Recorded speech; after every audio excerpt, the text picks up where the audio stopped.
Hello, friends. My name is Bhumika, and I welcome you all to the Biolovers.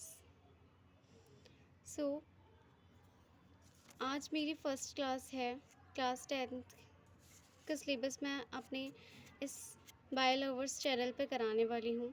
इसमें मैं NCERT based जो 10th के जितने भी क्वेश्चन होंगे आपके बायोलॉजी के, वो सारे कवर करने वाली हूँ। आपके जो एनसीईआरटी की बुक्स टेक्स्ट बुक है, उसमें जितने भी इन टेक्स्ट क्वेश्चंस हैं जो मैंने खुद फ्रेम आउट किए हैं, ताकि आपको जो है बोर्ड्स के एग्ज़ाम में प्रॉब्लम ना हो। वो सारे क्वेश्चंस मैं खुद फ्रेम आउट करूँगी और आपके साथ डिस्कस करूँगी। सो ये हमारा पार्ट 1 है। तो without wasting any time, let's start.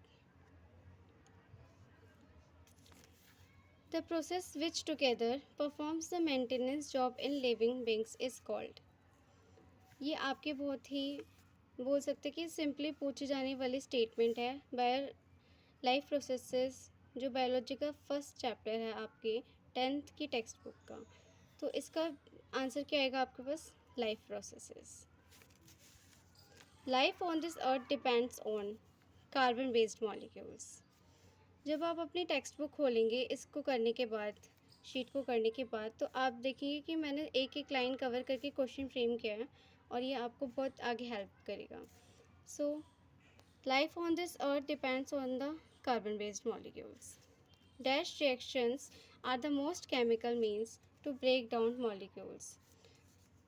Oxidation and reduction reactions. Why there is a controversy about virus for whether they are living or not. Virus को लेके क्या है कि कंट्रोवर्सी है कि वो लिविंग में हम क्लासिफाई करें या नॉन लिविंग में। सो मैं आपको बता दूं कि जो वायरस है, जब हमारी बॉडी के होस्ट की बॉडी के बाहर रहता है, तो वो एक नॉन लिविंग ऑर्गेनिज्म के, नॉन लिविंग थिंग की तरह बिहेव करता है। लेकिन जैसे ही वो किसी होस्ट के अंदर चला जाता है, तो फिर वो क्या करता है, रिप्रोड्यूस करने लग जाता है, अपना नंबर मल्टीप्लाई करने लग जाता है और मॉलिकुलर मूवमेंट शो करता है, जिसकी वजह से ये कंट्रोवर्सी रहती है कि हम वायरस को लिविंग में कंसिडर करें या नॉन लिविंग में। तो ये वाला क्वेश्चन आपका जो है बोर्ड्स में पूछा जा सकता है, ये एनसीईआरटी में डायरेक्टली गिवन है। ठीक है, नेक्स्ट क्वेश्चन है, why single celled do not need any specific organs for taking food. अब हमें पता है कि जो भी ऑर्गेनिज्म सिंगल सेल्ड होते हैं, मतलब वो ऑर्गेनिज्म जो सिर्फ एक ही सेल से बने होते हैं, उसमें क्या होता है, उनका जो पूरी जो सेल का जो सरफेस होता है वो क्या होता है, आउटसाइड एनवायरनमेंट के कांटेक्ट में होता है।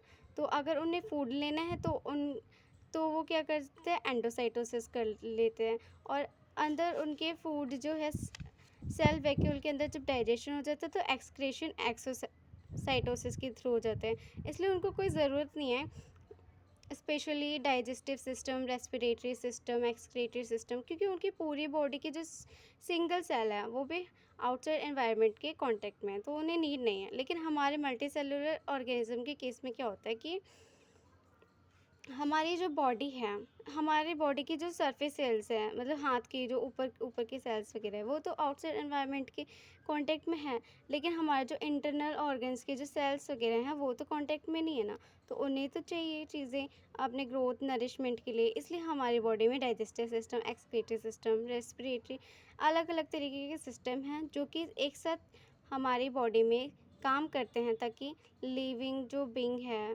लाइफ है, उसको मेंटेन कर सकें। और ये जो सारे प्रोसेसेस होते हैं एक साथ मिलकर, इन्हीं को क्या बोलते हैं, लाइफ प्रोसेसेस बोलते हैं। ठीक है, I hope it is clear to all of you. So आगे हम बढ़ते हैं नेक्स्ट क्वेश्चन पे। The system that is responsible for carrying food and oxygen from the one place to the another in body.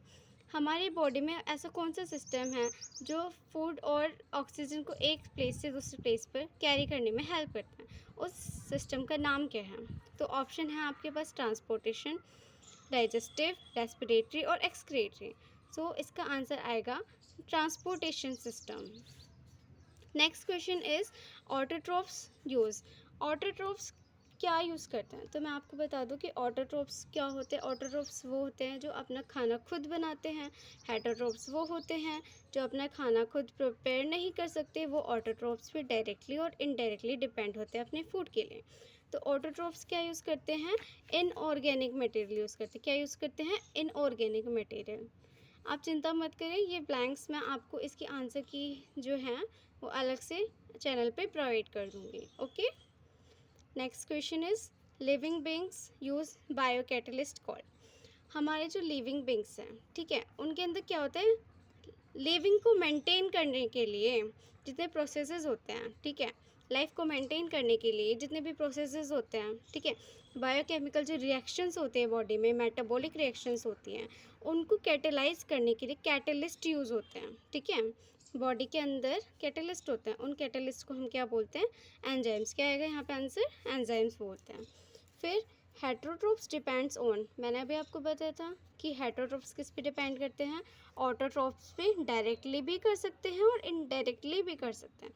Directly कैसे करेंगे, like हमारे पास कोई plant है, उसको हम कौन खाते हैं, ग्रास ऊपर खाते हैं, तो ग्रास ऊपर डायरेक्टली किस पे डिपेंड हुआ, प्लांट पे। लेकिन हमारे पास क्या है, एक लायन है, वो किसको खाता है, डियर को खाता है, और डियर फर्दर पहले किसको खाता है, वो प्लांट को खाता है। तो फिर लायन इनडायरेक्टली किस पे डिपेंड हुआ, प्लांट्स पर। डायरेक्टली तो नहीं हुआ ना, इनडायरेक्टली हुआ।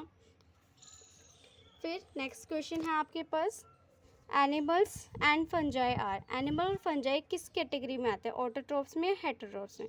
तो मैं आपको बता दूं कि एनिमल्स और फंजाई खुद का खाना नहीं बना सकते, तो वो ऑटोट्रोप्स पे तो नहीं आएंगे, तो वो आएंगे आपके हेटरोट्रोप्स में। वो डायरेक्टली और इनडायरेक्टली किस पे डिपेंड कर रहे हैं, आपके ऑटोट्रोप्स पे कर रहे हैं। ठीक है, अब हम नेक्स्ट क्वेश्चन पे आगे बढ़ते हैं। Energy requirement of the autotrophs are fulfilled by, जो ऑटोट्रोप्स की जो एनर्जी रिक्वायरमेंट है वो कैसे पूरी होती है, तो मैं आपकी जानकारी के लिए बता दूं कि ऑटोट्रोप्स होते हैं वो क्या करते हैं, CO2 और वाटर की हेल्प से, लाइक हमारे प्लांट्स जो होते हैं फोटोसिंथेसिस प्रोसेस का यूज़ करते हैं और अपना खाना खुद प्रिपेयर करते हैं। तो उनकी एनर्जी रिक्वायरमेंट किस तरह फिल हो रही है, आपके फोटोसिंथेसिस के थ्रू। किसके थ्रू हो रही है, फोटोसिंथेसिस के थ्रू। नेक्स्ट क्वेश्चन है, the in photosynthesis plants use, photosynthesis में प्लांट्स क्या यूज़ करते हैं, CO2 एंड वाटर, जो किस में चेंज हो जाता है, आपको कन्वर्ट कर देते हैं फिर उसको कार्बोहाइड्रेट्स में। किसकी प्रेजेंस में, in the presence of chlorophyll and sunlight, या फिर सनलाइट एंड क्लोरोफिल। तो बेसिकली ये आपकी फोटोसिंथेसिस कैसे होती है, ये डेफिनेशन भी आपकी इस क्वेश्चन में कवर हो जाती है अगर आप ध्यान से देखें तो। नेक्स्ट क्वेश्चन है, in plants carbohydrate is stored in the form of, plants में जो कार्बोहाइड्रेट है वो किस फॉर्म में स्टोर होता है। ये तो बहुत सिंपल सा क्वेश्चन है, सबको पता होना चाहिए कि प्लांट्स जो होते हैं उनमें जितना कार्बोहाइड्रेट होना होता है वो तो यूज़ कर लेते हैं, और बचा हुआ जो बनता है कार्बोहाइड्रेट बचता है उसको वो स्टोर कर लेते हैं स्टार्च के फॉर्म में। इसीलिए जो स्टार्च है उसको हम एक इंटरनल एनर्जी रिजर्व भी बोलते हैं प्लांट्स के लिए। क्या बोलते हैं, स्टार्च को internal energy reserve for plants भी बोला जाता है। Next question, the energy derive from the food is stored as, मैं आपको बताऊं कि प्लांट्स में तो स्टार्च के फॉर्म में फूड स्टोर होता है, लेकिन ह्यूमंस में स्टार्च के फॉर्म में नहीं होता, ह्यूमंस में ग्लाइकोजन के फॉर्म में होता है। ये क्वेश्चन आपका बोर्ड में आने के चांसेस हैं, क्योंकि ये पूछा जाता है कि प्लांट्स किस फॉर्म में होता है और हम ह्यूमन बींग्स में किस फॉर्म में होता है। तो आप क्या लिखेंगे, प्लांट्स में स्टार्च की फॉर्म में होते हैं और ह्यूमंस में ग्लाइकोजन की फॉर्म में होते हैं। ये आपके ऑप्शन से 4 मैंने बना दिए कि सेल्यूलोज की फॉर्म में अमाइलोज, ग्लाइकोजन या फिर स्टार्च। तो ऑप्शन क्या आएगा आपके पास, आंसर आ जाएगा आपके पास ग्लाइकोजन। अब ये आपके मैंने NCERT से ही ये इक्वेशन लिखे हैं जो आपको फिल करने हैं। इसमें क्या है, 6CO2 मिलकर 12H2O के साथ किसकी प्रेजेंस में, पहला ऑप्शन फर्स्ट मैंने ब्लैंक छोड़ दिया, फिर सनलाइट की प्रेजेंस में ये जो प्रोडक्ट दे रहे हैं इसका नाम क्या है। आपको फर्स्ट और थर्ड ब्लैंक का बताना है कि क्या आएगा इसमें। तो मैं आपको बताऊं, CO2 और H2O की प्रेजेंस में H2O से मिलकर सनलाइट और क्लोरोफिल की प्रेजेंस में ये प्रोडक्ट जो बनेगा इसको बोलेंगे हम कार्बोहाइड्रेट ग्लूकोज। ठीक है, glucose is a carbohydrate. So आपका आंसर क्या आ जाएगा? Chlorophyll glucose, C option. Okay, next question is during photosynthesis dash energy change to dash.